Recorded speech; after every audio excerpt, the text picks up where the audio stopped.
Aloha, everybody. We're here today with Samantha Decorte from Wahine, District 22, running for Senate. Samantha, thanks for coming on. Tell us a little bit about yourself, why you're running, where you're from. Yeah, well, happy to be here. Thanks for having me. Lots happening in Wahine, lots of good things and lots of not so good things. But pretty much I'm happy to be home. I'm originally from Hawaii Island, so I can welcome home my own self. Awesome. Yeah. So, Big Island, the roots are just so rich over here, So originally I'm from Miloli'i. My mom's side of the family is from Miloli'i, and then my dad's side is from North Kohala. So I have a lot of cultural history here on the Big Island. So every time I come home, I just feel like such a release, like such a relief over here. Like it's just a totally different atmosphere than Honolulu. Awesome. Yeah. Just slower? Yeah, I don't know. The vibe is just more chill over here, I think. Gosh, Yeah? as soon as I got in the plane and I just started hitting over the ocean, I was like, oh, okay, this is kind of cool. Like, oh, I think I can chill. And then my dad picks me up and from the airport, and I'm just like, Dad, da, da, da, da, da, da, da, da, da. And he was like, oh, baby, I gotta go take a nap after. So I gotta remember, okay, Sam, you home. Can you just take it down? You chilling and Dad's tired already. Yeah. Got No, you. he's taking a nap. Yeah, awesome. So, how'd you end up on Oahu? So I actually moved there, transitioned during my high school years because, it's kind of kolohe. So my mom was like, you better go live with your father in Oahu. So ended up moving there. That's where I met my husband. Nice. So he's originally from Waianae, where we live now. So we were together. This year will be 28 years together. So I was 16, he was 17. So we got pregnant in high school. Life just moved super fast for the both of us. And then we were just kind of roughing it for a while. We were like kids having kids, right? So we don't know nothing. So it was a pretty good, tough first half. And then we finally figured out that, more better no fight already. You know what I mean? We don't have the energy for it already. So it's like, you know what? I accept you, you accept me. Let's just love our lives and love each other. So, so 28 years. Oh, congratulations. There you go. What a brave man. Yeah, no. Shout out to my husband out there. Yeah. Anybody who's been married 28 years, man, you guys, especially you guys holding it down. You know what I'm saying? Yeah. So how'd you get into politics, and what were you doing previous to politics? Yeah, so originally I worked for the Department of Transportation under the state, and I just grown more interested in how politics works and how it affects our everyday lives. And I started off just kind of testifying on things that I felt passionate about, and then I started helping other candidates run for office, and then and then it just kind of unfolded until me running for office. So yeah, it was probably about 10 years in the making. It wasn't just like, oh, I woke up one day, decided I wanted to, run for office and, just put my life out there. But yeah, it was a real transition. Awesome. So what did you do in the DOT? So I worked at airports, down at Honolulu Airport. So I worked in their property management department because I have a background in real estate. And so just helping them with contracts and doing all that kind of stuff. And then I moved into the Hawaii State Legislature in 2022, first working in the House of Representatives, and then currently I'm in the Senate working for Senator Awa. Awesome. So I know he's getting a lot of things done, some unorthodox things, right? Things that people are resistant to, or at least the government is resistant to. And it's so crazy, right? Because here this guy is planting food trees along Kahikili Highway on Oahu, and it's just like he's met with so much opposition. Food trees, okay? Like, we're not talking about big infrastructures and all this other kind of stuff. We're talking about food trees, because food security is very important, in Hawaii overall. But, in his district, it was something that the community had really, it was something that they wanted. And so he just knows how to get it done, Awesome. So what have you learned from working with him? Yeah, so much. So I'm thankful for his efforts to Malama Aina, because where I live on the Waianae coast, we have a lot of organizations that are very Malama Aina, and they protect and preserve our native trees and things like that. So I was able to link up with some of our organizations on the Waianae coast and get some coconut trees in the ground. And you would think, so listen to this. So I'm thinking, okay, we just gonna plant coconut trees. It's gonna be easy. It's gonna be fine. Okay, it's on city property. That's okay. I'm gonna call them up. They're gonna be so excited. Next thing you know, I get calls from lawyers, from directors, from all kinds of people. I'm thinking, what? What's the big deal? It's just coconut trees. And so, planting food trees comes with this, thing of liability, right? It's just like, oh, Sam, we cannot let you do food trees because, what if somebody gets sick? What if people fight over it? What if the coconut falls on somebody's head, they die? And I'm just like, my gosh, that's such a westernized way of like approaching the situation, because, historically we've been able to sustain ourselves as Hawaiians, and so this is just a part of our culture. Yeah, so you would think that things like that would not be met with so much opposition, but yeah, it is. But the community rallied together and we were able to get the trees in the ground, and we have more coconut tree planting projects to come on the Waianae coast later on this year. Nice. How many did you plant? So we planted 7. So it's at a beach that is well known as Trax Beach, but originally it's Keone o Io Beach. And so we planted it right in the front. So next time you come Waianae side, Farrington Highway, you look to the left on the ocean side, you'll see the 7 trees. Awesome. So how long did it take to get approval to plant 7 trees? Oh boy. Oh man, that one took about me. Oh, my goodness. Getting exhausted just even thinking about it, but maybe like 6-ish months. Yeah, closer to 8 months. So like a month a tree. Yeah, for 7 trees. Nice. All 8 months just to get 7 trees in the ground. But these are the kinds of areas that I feel like I advance in projects where, there's a lot of barriers, a lot of unnecessary barriers, especially when it comes to government, especially if it's something that the community is saying, hey, we want this, we're going to maintain it, we're going to take care of it, so just let us do the work.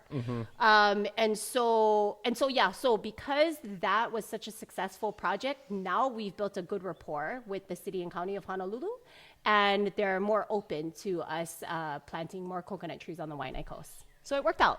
Awesome. So what has inspired you to want to be a politician? Yeah. Oh boy, that word politician. Yeah.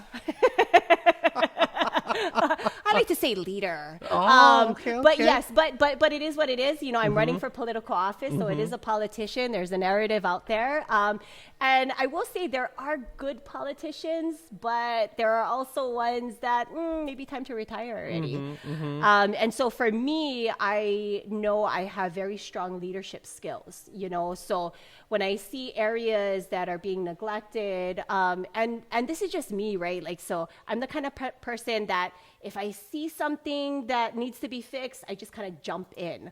And so that was a decision I made about 3 years ago to run. That was my first time running in the 2022 election, which I did very good. I was up against a 20-year incumbent, and the result of that 2022 election was a 40-vote difference. And that's pretty good considering I've never been elected, first time, running for office and that kind of stuff. So I was definitely underestimated for sure. But, us, we Hawaiians, we know how it works. So, yeah. So if you get elected, what are some of the things that you hope to do? Yeah, so public safety, number one, is my priority. There's a lot of neglect on the Waianae coast. So as example, we have a police station that was built there in 2017, and it's still unfinished. That would really help to, I guess, mitigate the crime, because it would allow for more patrol officers to be patrolling the streets, those kinds of things. So I'm really advocating for that. And so most politicians, okay, we're going to use a politician word. Most politicians will say, oh, Sam, that's a city jurisdiction, just let the city handle it. But, when kids are getting shot in the middle of the day, in the middle of the street, it becomes an all hands on deck effort. I mean, for me, the gloves come off. So I'm sorry if you feel like I'm stepping on your toes by going into your jurisdiction, but that's somebody's kid. And I'm pretty sure if it was your kid, you'd be thanking me. So public safety is number one. Also, Wahine, interestingly enough, is the largest population of Native Hawaiian homesteaders. So we have the most blood on the Wahine coast. And you know, a lot of my efforts would be to help to get the 30,000 waitlisters off of the waitlist and into their homes. And that will help with the affordable housing crisis that we have too. So there's a lot of things that I've been working on, and I'm already collaborating with a lot of state agencies. So when I get elected day one, like I'm ready to start, like we're ready to go. Like, let's do this already. So yeah. No more training. Training is over. Just practice how you play. Just get it done. It's playtime. Yeah. Paul practice. Go times. Do this. I got you. So earlier you were kind of talking about how people are a product of their environment. Yes. So what is the environment like in Waianae, and what is the product like? So as example, and these are all facts, right? And so there are very good elements of Waianae, and we'll talk about that too. But just in general, right now, Waianae has the most landfills on the island. I think, actually, no, in the state. Our district has the most landfills in our district. Not to mention, you know, as you go down the coastline, you see a lot of our houseless community that are on the beaches and our public spaces, the crime that continues to perpetuate and run up and down our streets, you know. So what does that do to people's quality of life? Well, first of all, they're not gonna come out. They're not gonna feel that they're safe to come out. So they're probably gonna stay in their houses. And then it just turns into like, I got to protect my own kind of mentality. And that's not the way we were raised, you know, like that's not the culture we were brought up in. It's like, it takes a village to raise a child, right? And that's how I grew up is you're everybody's kid. So when you act up and auntie giving you lickings, like they have the full permission of your parents to do that. And so when I talk about people are a product of their environment, is I see the neglect that's happening on the Waianae coast, but then I also see that it doesn't have to be that way. Again, I work for Senator Awa. I see him getting resources for his community. So I don't think it's because, you know, he's just, you know, the one that knows how to get it done. He just knows how to provide the resources for his community. So it doesn't have to be that way. And so I'm going in with it on realistic solutions, not just the kind like, well, right. dreams. So you think some of the things you've learned and some of the ways you've seen him be able to leverage resources, you would be able to implement those same strategies to help Waianae? Yeah, absolutely. And it's going to take like just an untraditional way of thinking, right? So most politicians, they'll tell you, okay, that's a great idea. I'm going to put it in a bill. And then when we have a hearing, you're going to come down and testify. We're going to do everything that we can to pass it. Well, that doesn't always seem to work. We have to think of untraditional ways on getting things done. It doesn't necessarily always resonate into a bill, although a lot of things have to. But there are just very basic resources that we don't need to go through the actual legislative process to get resources for our community. So. And what kind of resources would those be? So just as example, when I planted the coconut trees, right? Invasives have been invading our native trees, and that is an invasion of our cultural practices, right? So right now, big thing, we're dealing with the CRB, coconut rhinoceros beetle. I mean, you come down Waianae and the beetle just blasted all of our trees going down. Well, that's not just like an ornamental piece. You know, it's not like Waikiki where we just want to keep everything looking Hawaii and paradise and make sure they see the palm trees. Like, this is our tree of life. It's something that we're able to sustain ourselves because a fully matured tree will probably feed us for about 2 weeks. So there's a lot of elements that we can incorporate. That's one of those. To mitigate traffic, we still have only one way in and one way out. But we have a lot of roads that have been closed that we need to apply pressure to get some of those roads open. So there's like little things that we can do here and there, very realistic. So you mentioned there's 30,000 people on the wait list. Is there 30,000 homes? There's not 30,000 homes, and there's not enough money for 30,000 homes. DHHL has been really lacking in their area to not just build homes for Hawaiians, but actually for homesteaders, but actually get those waitlisters off. So recently, they just got $600 million to build homes, and there's a lot of controversy with how that money is being spent. So as a state senator, I would be able to hold DHHL accountable and basically say, I don't think you're doing a great job. I don't think you're going to get my vote this time around, because these directors are all appointed by the governor. So they need Senate vote in order to make it through the process. And, I'm not saying that my vote will just totally, say, you're done.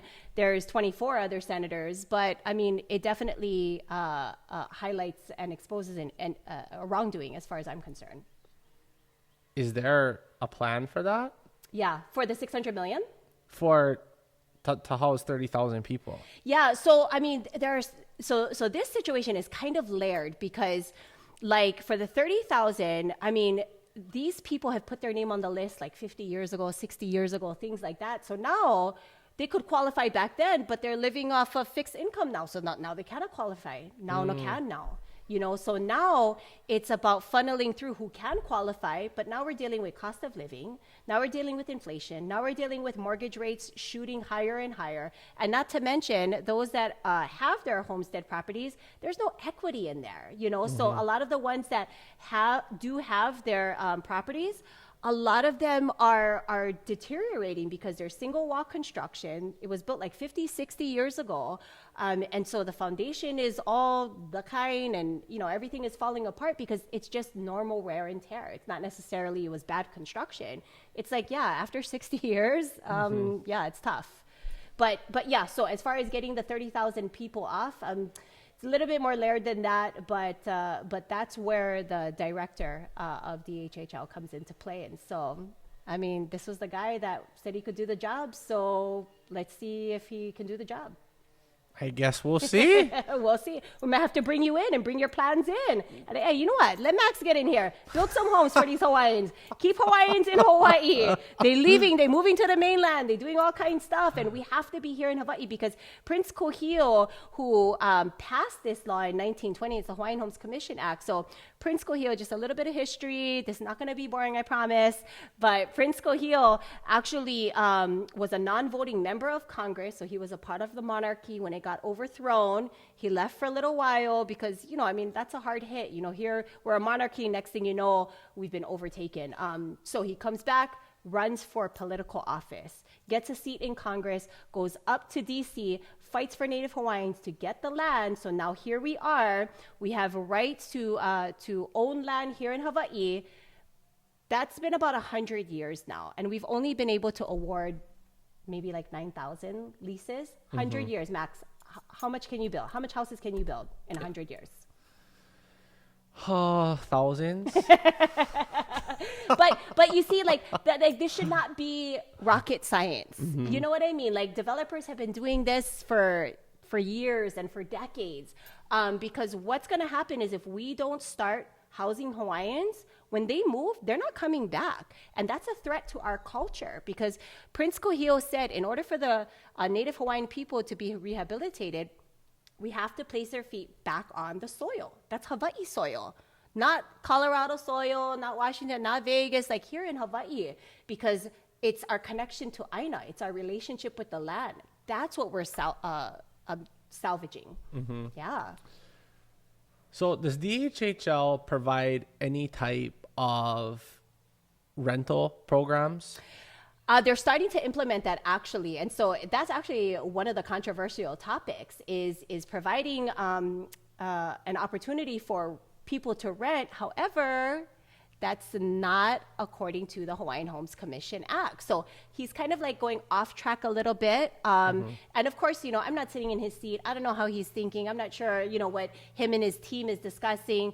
But what I do know is that the goal of the chair is to get waitlisters off the waitlist and into their homes. And so that should be first and foremost. I think if there's other, topics to discuss, that's fine. But if you cannot just bang out the first thing, I don't know, then we start kind of pivoting to other goals, then next thing you know, we're doing all kinds of other things. We're doing everything except our jobs. Yeah. Yeah, so I actually had somebody who applied for one of my rentals, and the DHHL actually provided the rental assistance program, and it was the first one I saw, but I think it's a Kapuna rental assistance program. Yes. So I think, I forget what the qualifications were, but I thought that was pretty interesting in terms of maybe not being able to award a piece of property on homestead or whatever, but at least provide housing in some way until maybe that could be met. Yeah, so we do have a program that does help our kupunas. So it really is a great program because, you know, these are our homesteaders, these are our beneficiaries. They are a product of exactly what the Hawaiian Homes Commission Act was put into place for. So in those circumstances, absolutely, we need to help our kupunas. How many people do you think are aware of that? Well, 30,000 at least. Are aware that they can get rental assistance? So the DHHL, they do a really good job with staying in touch with their beneficiaries and their waitlisters. So they meet regularly. DHHL meets about once a month. They have their board meetings. They discuss business issues, board issues, and things like that. So they're really good about looping in their community on what's available. Oh, nice. Yeah. Because it was the first time I've seen it so far. Yeah. Out of, I don't know, probably over 100 applications. It was the first time I saw the DHHL Kapuna Rental Assistance Program. But yeah, it was just interesting, something that I saw recently. Yeah, that's cool. That's cool. Well, I mean, we have to figure out something for our kupunas because they're living on a fixed income, and you know, we just have to provide better resources for them. And they don't, you know, go online and, you know, Google rental assistance. They don't really know, you know, the process that it takes. So it really takes a hands-on effort to help them to get these resources. So yeah, I know, it's cool. So you went viral recently, right? Yeah, I did. Oh my gosh. Tell us about this situation that happened at the community homeowners meeting. You know, the thing is I wish that we would go viral for like good things. Right. Like, man, if I put those coconut trees in the ground and it just went viral, but we'd be lining it up all on Farrington Highway. Coconut trees going all the way down the coast.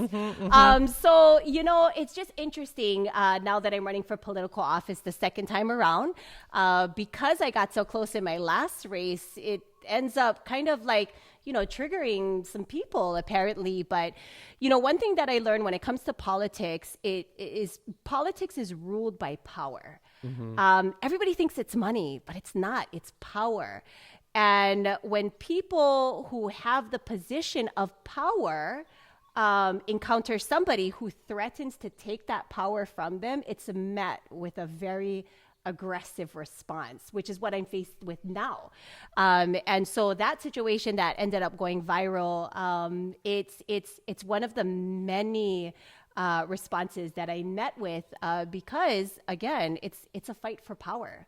And so if people who have been able to benefit self-interest and organizations that also they represent, and they don't know, oh, you know, I don't know, Sam, like, you know, I don't know if she gets elected, if she's going to be one to fall in line and, you know, play the game and all that kind of stuff. I want to give you a heads up. I'm not.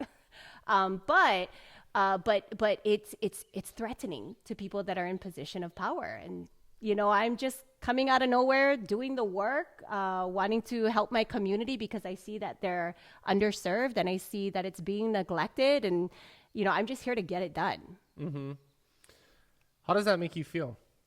You know, it was kind of trippy in the beginning because, I mean, most of these people that, you know, seem to have a very aggressive take on it, they were some of my biggest supporters at one point. And so it took me a minute, but, you know, I had to adjust. I had to pivot a little bit. In politics, you got to learn when it's time to pivot. And so I just stayed focused on the work, which is what I continue to do. But that's always going to come, you know, getting hit with opposition, resistance, all that kind of stuff. I mean, that's just life. That's the world that we live in, you know, whether you're in politics, you're a business owner, you know, it's just something that we just got to keep pushing through. Yep. So what part about that altercation or that situation, why do you think it went viral? You know, I mean, I'm going to be honest. People like drama. I mean, I like drama. I just don't like it when it's me. I like it when it's on TV. I don't like when the drama is me. But you know, and it also gives people a peek in to the reality of how the culture in politics is. And that I don't think people are too aware of, is just the culture, the power grabs, you know, the games, the political games, and the self-interest and all those kinds of things. Like, people have an idea. Some people would call it corruption. Some people have an idea. They know some things to be true, but when they start being exposed to it, like, they're seeing it for themselves, they're like, holy smokes, like, this stuff is real. And it is, you know? Mm-hmm. So they say that Hawaii is the second worst state in the United States to do business in. Oh, wow. Well, I thought we were the first. Oh, well. Well, just behind New York, I think. Oh, yeah, New York. California. We're beating California. Yeah. Why do you think that is? Well, I mean, government has a lot to do with the way that we live our lives, you know? I mean, I didn't know this before, you know, getting more knowledgeable about the things of laws and government and all that kind of stuff, but it really does dictate our everyday lives. I mean, a bill that we just passed increases our car insurance, you know? And so when I was listening to the hearing, I heard one of the legislators saying, oh, you know, well, I just checked mine and it's only increasing $200 for the entire year. And I'm like, sorry if you just, you know, bawling like that, but not everybody has $200 extra to spend a year. So, you know, we have to think about people that are on a fixed income. Like, when we pass laws, we have to think about the layers of people that it will affect. And $200 for someone who's on a fixed income, that's a lot. Mm-hmm. Yeah.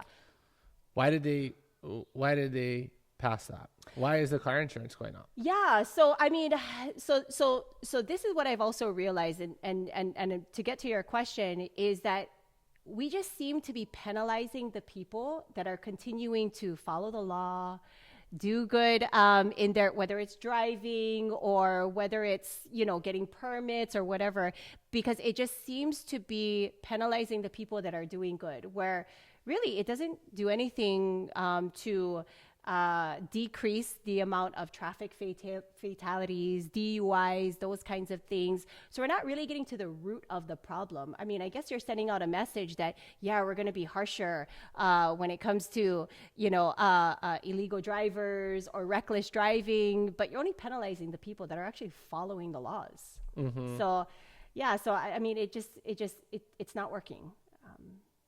So the insurance is... We're paying more for insurance to try to... Yeah, I can tell that just threw Max off. He didn't know. Dissuade people from... He's like, from what? Illegally driving? I'm just not sure. Yeah. Why we're raising them? Yeah. No, he's tripping out. He's tripping out right now. He's getting mad. But that's only one of the many ways that government like dictates the way that we live. And we don't realize it until we're hit with an increase and we're like, oh, why are we increasing? Oh, because it's a bill. Or why can I only, you know, go to the beach during this and that hour? Oh, it's because of a bill. It's because of this. It's because of that, you know? And for the most part, people are just going to fall in line to that, right? Because it's like, okay, well, I guess it's just what I have to do. But on the other side, you have people that are financially struggling that are like, now they have to decide, okay, I have to increase more in this bill, which means I got to cut back somewhere else. So where is that cutback going to come from? Is it going to come from food? Is it going to come from rent? Where is it going to come from? You know, so this is the day-to-day issues that just the general public is having on, okay, you're going to do this, but then it's triggering a domino effect that I don't think legislators are realizing. You know, because these are most of the time people who are not coming down to the Capitol to testify because they're working, they're raising their kids, they're going to their kids' sports games, and they don't have time, you know, for this kind of stuff. So either the message is not getting out or we're just continuing to govern people and just expecting them to accept it. Mm-hmm. What do you think, like, the economic state of the community is here? Yeah, it's terrible. My gosh. Economically, we're failing. 0 on the Yelp reviews. But then, I mean, it just all encompasses cost of living, right? And again, like everything. So I'm going to be bouncing back and forth. So just keep up with me. So the reason why the food trees are so important is because that is sustainability, right? 90% of our food is getting imported. Everybody knows that. So we are over here, we're trying to sustain ourselves, and it almost seems like the system is working against us. You know, it's like, hey, we're just trying to take care of ourselves, but then you're making it harder and harder for us. So it's like, it kind of forces us to be consumed under this governship, you know, where it's like, okay, it's so hard to do our own thing. We don't have time for it. We have families we got to provide for. So let's just kind of, you know, do it the way that they want us to do it, you know, kind of a thing. So economically, that's a proven fact by the number of residents that are moving out of Hawaii by the thousands every single year. And I mean 10 plus thousands. So the proof is in the pudding. The residents are not happy and they're leaving. They're going to states that have no cost on food, no tax on food, a lower cost of living, and yeah, that's how they are sounding the alarm by leaving. Mm-hmm. Yeah. So, what are some like prospective solutions? So for economic, yeah. You know, economically, I mean, I want to say that, yeah, we're going to cut this and we're going to cut that and we'll do this and we'll do that. But the reality is we're not there yet. And when I mean we, I mean the minority that is speaking, I want to say, for the majority of the public, right? Because people are moving because they just can't afford to live here. They're not moving for any other reason. They want to live here. Families want to raise their families with their families, growing up with cousins, like how we grew up with our cousins. But that's just not the reality of what we're dealing with. So kind of just to get back to your question. So wait, what was your question? I forget already. Oh yeah, solutions. Look at me. This is what happened when you go on Portuguese on the podcast, or Portuguese podcast. So as far as like those kinds of big improvements, we're definitely not there. We did reach some pretty successful bill passing this past session. And so there's going to be a lot of tax cuts on food and medical supplies and those kinds of things. So we're getting there. We're getting there. But then raise the car insurance. You see? You see how smart him? He's catching on. There's always a catch. There's always a catch. Just take from one pocket and put into the next. That's what it is. Yeah. And they're all celebrating, oh, we did such a great job. Mm-hmm. So what you're saying is there is no real like feasible economic plan. Yeah, there's not. I mean, realistic, there's not. I mean, people can say, and they do, every time campaign season, you hear all the politicians come out, I'm going to do this and I'm going to do that. We're going to cut this and we're going to cut that. And that's just not realistic with the way the culture in the capital is, because it is being ruled by a majority. And so that majority is not focusing on that. I mean, I'm sure that they want to, but collectively, that's not their priority right now. What is the priority? I knew you were going to ask me that. Why do I set them up with these questions? I don't know. You got to ask them. I know what my priority is in Wahine, and I'm going to be pressing for that. So, sorry. Awesome. Oh, boy. Good stuff. Good. Look at, he didn't even know what to ask anymore. Well, we avoided the last question. Yeah, so, no, I know. There's no answers. They're actually we going. Yeah. You know what I mean? Yeah, no, for sure. For sure. But I mean, so the thing about me and people that know me know this is that I'm just not going to give an answer that people want to hear. I mean, people have been pandering the public. Legislators have been pandering the public for decades and decades, telling them what they want to hear. When they get into office, it's a whole nother thing, right? Oh, what happened to your campaign promises? Over-promising, under-delivering. And for me, because I have political insight, because I work for the Capitol, I know what's realistic and what's not realistic. So if there's no solutions, I'm going to tell you there's no solutions. So there are some things that maybe we can, definitely work on. But as far as like those bigger kind of like goals, we're definitely not there. But what I will say is that being in this political seat allows us a good opportunity to build relationships with other state agencies. So like, as example, Department of Transportation, right? So Wahine is one way in and one way out. Oh, hi. Sorry, I know you cannot see it, but there's a dog right over there in the camera. So I'm just petting him just so he's acknowledged. And so Wahine is one way in and one way out. And so there are areas that we can relieve the traffic. So if you can imagine coming home, spending an hour and a half in traffic is just, it's so depleting, you know, as you're coming home from a long day and you're getting in your house, you cannot have dinner with your family because everybody's pow eat and they're ready to go sleep already. You know, so Department of Transportation, there are some access roads that have been closed off for reasons that are some beyond government control, some that are not, you know, when you have multiple stakeholders, that kind of stuff. So there's a lot of paperwork that needs to get done on that. So for me, I see it as a very realistic solution to let's open up some of those back roads. There's funding that's going there. We have to improve the roads. We got to put street lights over there. But these are the realistic solutions that I'm talking about, right? So I'm not going to say, oh yeah, we're going to make one whole nother highway. Like that's never going to happen. But realistically, what we can do is we can focus on opening up some back roads. What about the rail? Yeah. Oh my God. The rail. My God. You know, let me just. We don't need on highways. Let me just say this. Let me just say this. You know, I just want to apologize to my future grandchildren and my future great grandchildren, and on behalf of Max too. We just apologize that you guys are going to have to continue to carry this weight of the rail, which I don't even want to ride because I'm afraid that will be my one last ride. Why do we gotta pay for the rail? Yeah, exactly. Yeah, exactly. And not only why do we have to pay for it? It's not even on Big Island. Yeah, but not only that. So, and not only is that the question, but also like, why do we keep funding the rail, right? So it's like we're billions of dollars in the hole, but yet you need more money. I think the billions from the rail maybe could have built the 30,000 houses for the DHHL wait list. Thank you, DHHL. Maybe we gotta get Max in. Maybe in the same amount of time that they've been working on the rail. Yeah. With how much billions? Yeah. You probably could have finished all the houses on the wait list. Well, I mean, it's been 100. It's been 100 years already. Has anybody even rode the rail? Yeah. Well, not me. Because I fear for my life. Hey, there are some people who have ridden it. Some have had good experiences. Some have gotten nauseous because of all the moving. I just prefer not. It's just too much work. And to be honest, I like the luxury of my own car. I want to use my own car. Like, what do you do after you get off the rail?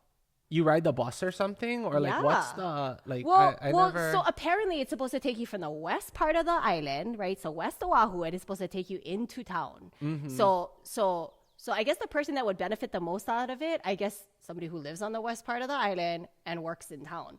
But you cannot go grocery store, right? Why? You cannot, because the rail only makes that one stop, right?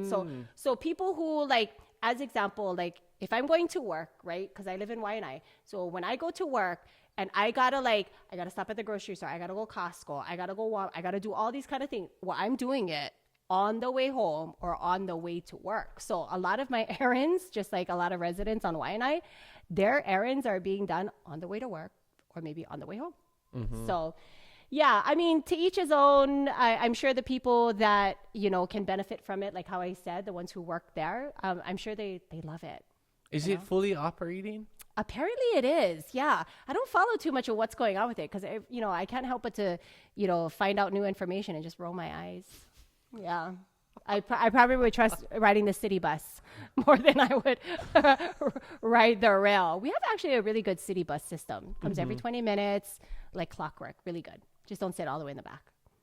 How long does it take to get on the city bus, like from Waianae to town? Oh, well, you have to make a few stops, so it does take a while. So I would say that if I'm going from Waianae to the capital, it's probably about 2 hours. But it's cool. Like, you can just watch a movie or, I don't know, do work or, however. But have you actually rode the city bus from Waianae to work? No, not from Waianae.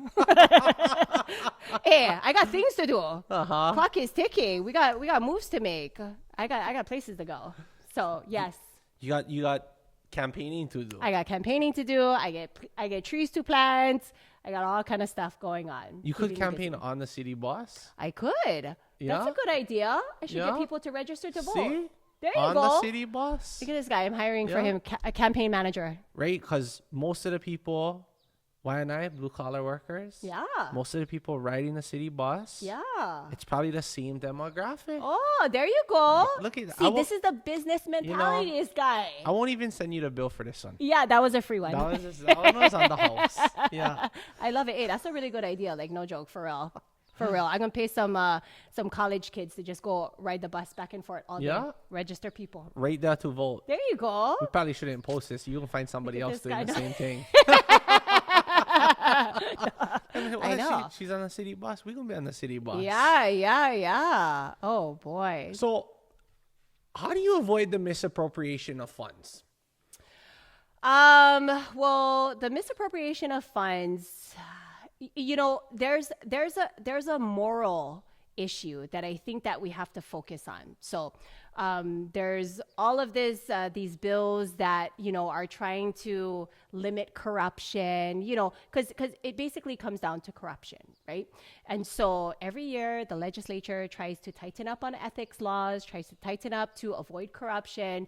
But for me, if you need a law to keep you ethically and morally responsible, then you really shouldn't be in office. And so your question is, how can we keep accountable to that? I mean, we just need to elect good people. Term limits is a big thing that we've continued to push in the legislature. There have been and continue to be lawmakers that have been in there for a very, very long time, decades. That they're maybe not as sharp as they used to be. For me, I'm like coming in with a fresh perspective. I'm energetic, I'm passionate, I'm motivated. Like, I got energy. My kids is all grown. I have time. But that is another one of those layered issues that you cannot, it's going to be hard to untrain an unethical person to be ethical. Again, we're coming back to the position of power now, because there seems to be this hierarchy mentality or a godlike complex, like the rules are for them, the rules are not for me. So as example, Senator Awa tried to introduce a resolution and it got shut down, but basically that you couldn't have alcohol in the Capitol, right? Okay, so just so you know, every state building, alcohol is not permitted on the premises, whether you drink it or not. Cannot, no can. And then when he tried to introduce that resolution and it got killed, what are we trying to do here? What message are we sending out to the broader community? Which is, okay, cannot for you guys, but can for us because we're responsible drinkers. I mean, I don't know where that comes from. So there's just so many layers to like that question, where if we can just be responsible and keep accountable to ourselves and how we run our own individual offices, I think that that's a start. I bring up the term limits thing is because people have been in office for too long and they've become kind of like numb to any of those types of rules or however, because I don't know, maybe they've gotten away with it. I don't know. Do you think people like maybe ever start out as good and the job just corrupts them? I think they all start out good. Honestly, nobody is going to take a $72,000 a year job. Because they want to like be a millionaire. Right. I think everybody does it initially to help people and just because they feel compelled to serve the community. And a lot of them, they've stayed that way. But then there are some that kind of, went off track a little bit and, just got kind of caught up in the culture and, caught up in, I don't know, in the culture. So yeah, I think they all start off good. Well, that's good. Yeah. So much peace of mind offered there. Yeah. They all start out great and then slowly. Yeah. But and then I'll say too, hey, I've seen some new ones come in and they're just like all kind of crazy. And like as example, right? And so we've all worked with this person in our workplace, right? So you're working alongside a guy, next thing you know, he gets promoted, right? He only worked there a month more than you. He gets promoted to be supervisor. Now Brada is bossing everybody around, right? So it's just, where is that person at individually, where is their character at, where is their integrity at, because if there's going to be any climb for power, you can tell who a real person is. Huh? See, look, even he knows. Even he knows the He's evil. not the boss. The evil. See? Wow. He just got checked real quick. Look at that. But yeah. So it comes down to your individual moral compass. Mm-hmm. Yeah. I guess you only see that over the test of time, right? Yeah, absolutely. And, and most of us are pretty kind of discerning. We can feel somebody's vibe, right? When you meet somebody, you can feel like, I can vibe with this person. And then it's like, oh, I don't know, something is off. I don't know what it is. I don't like that person. Because, we have our own sense of discernment. We can sense the mana. We can sense, however. And so, we can kind of get a gauge on people. And then watching their behavior, then that will kind of either confirm or deny what you thought, So what is it that you'll have hope to accomplish? Say you get elected, right? At the end of your term, what is it you're hoping to have done? Yeah. So, I don't necessarily have the end goal in mind, but what I do know is first day, I'm going to be continuing to push and to advocate for finishing that police station, because again, it's a city issue, but they're still going to need state funding. So there's going to be that. Also, our housing issues. I really want to restore our native plants. Again, these invasives that continue, and now they're coming Big Island. They're in Big Island, they're in Maui, they're everywhere. There's so many things that, I do want to do. And so from then until that time, what I'm really basically doing is taking the time to cultivate important relationships, building good relationships with people in the state, in the city, in the federal, because it really is relationships over there. So if you can collaborate effectively with other agencies, then you'll be able to get things done. Yeah. So for people who would like to vote for you, who have never voted before and don't know how to register to vote, what are the steps? Shame on you, first of all, because everybody should be registered to vote, right? And so, I take it back to the way that I was raised, because I was never raised to vote. My family never voted. My grandpa always said, they all, corrupt and so on and so forth. It doesn't matter. They're not going to do nothing anyway. So I grew up with that mentality. So it wasn't until I became a little bit more mature and seasoned in life that I was starting to recognize certain things for myself. And then I just pretty much grabbed onto it. But traditionally, our people were engaged civically and have to continue to engage civically. Again, I take it back to Prince Jonah Kuhio, right? He was in the palace during the overthrow, and he came back to run for political office. So he knew in order to get the resources for his people, he had to be a part of modern government. So if we're going to take it back to history, then we'll take it back to that history that shows we've got to get civically engaged, and just keep the press. Change doesn't happen overnight. It's a marathon. It's not a sprint. And I know a lot of people, they want results now and today. And if it can happen, I'm going to tell you, yeah, it can happen. But if no can, no can. Quoting Billy Kinoy over here. There you if go. Can. If no can, no can. So how do you register to vote? So you have to go online, olvr.org. And you just have to have a state ID. You upload your ID and you're registered to vote. Ballots are getting mailed out July 23rd.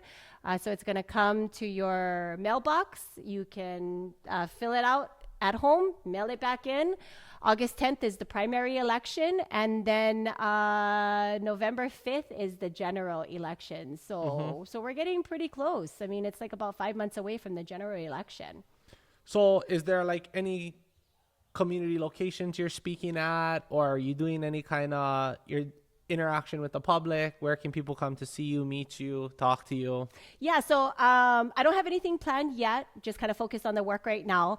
And so once I do, have more public, things and, everybody wants to do all these big, gatherings and all this other kind of stuff. And so, for me, I'm just going out and meeting one-on-one with the community right now. And then when that time comes, then they can follow me, SamanthaDecorte.hi, and then it'll have all of my content there. But I'm excited for this election season. I think that some good people are going to pick up some good seats, and I think that there are some people that will probably be relieved if they don't win their seat. They're probably like, oh gosh, this is such a relief. The pressure of continuing to be a legislator and all this kind of stuff. But you should always, any leader should always be training the next leader. Every person that is in a position of leadership or a position of power should always be training, the next person. Because what you want to avoid is the next person who maybe isn't as knowledgeable about the process. And I'm thankful that I did have this time to learn the process, build good relationships, cultivate good policy knowledge and those kinds of things. So this way, when I get elected, I don't have to wait. I can start the job day one. It's not fair to my community that they elect me and then I'm like, okay, wait, what is a hearing? When is the committees? I know all that already. Like, we doing this. So the community-based projects, how do people tune in or link into that?